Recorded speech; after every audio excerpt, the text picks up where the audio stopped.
The Boston Celtics just traded Jaylen Brown for Paul George, and the entire basketball world is completely missing the painful reality of this blockbuster deal. Boston traded a player who just finished 6th in the MVP race to acquire a guy who is 36 years old.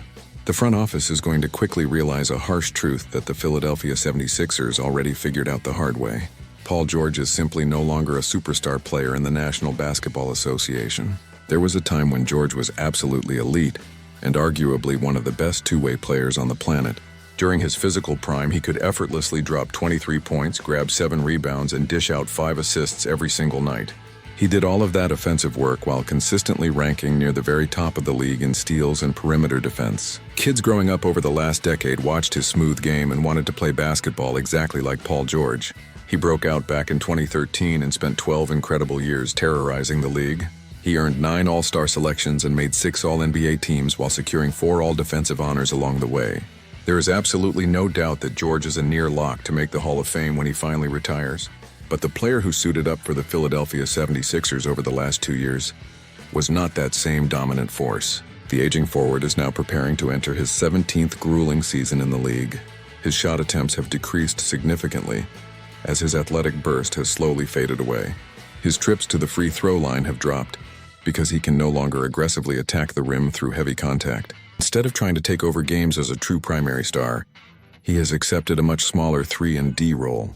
He is now hovering around 17 points per game and carries a very lengthy and concerning injury history.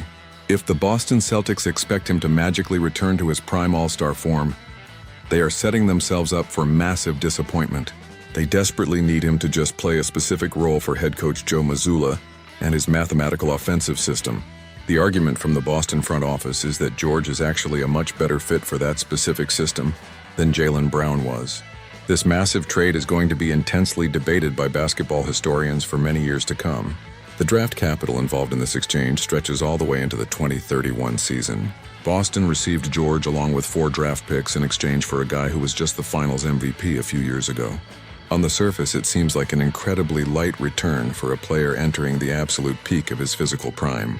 Hopefully, Brad Stevens and the Boston executives are not expecting prime Paul George to walk through those doors. If they are expecting a savior, they are going to quickly find out exactly what kind of declining asset they just acquired. During the recent playoffs, George actually played some outstanding defense on Brown and the Celtics. He sank virtually everything he threw at the rim and shot an incredible 49% from three-point range in the postseason. But despite that incredible shooting efficiency, he still only averaged 16 points per game. That is